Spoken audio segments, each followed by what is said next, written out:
see. That one's for me, but this one's for you.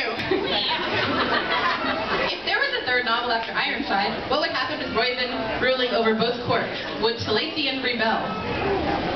It's from Cassia and Olivia. Hello. It's a hard-hitting question. I have thought a lot about what would happen after, and I definitely think Talathian would try and rebel. I definitely think that would be part and parcel of what the next book would be about. But also be about, I think, one of the things that I realized as I sort of wrote outward in that series is how much there are other courts that we never really learn about, you know, ones that border the two courts, the Sealy and Unsealy court that we know.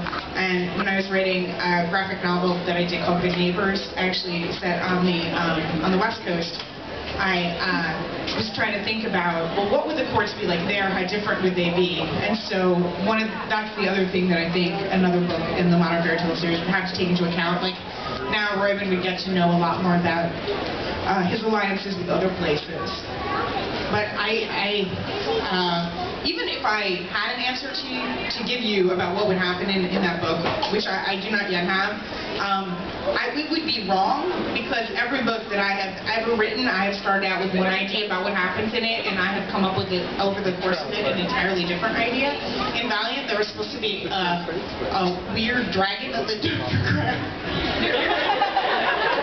And in as Cassie, I'm sure. And as Cassie can attest, Ironside was about what people who who are wearing, the fairies who are wearing human skin. It would have been cool. It didn't work out. So I always change everything as I go through novels. That's true. Annoying my writing buddies.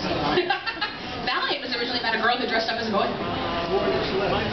a dragon. And a dragon. It was not in dragon.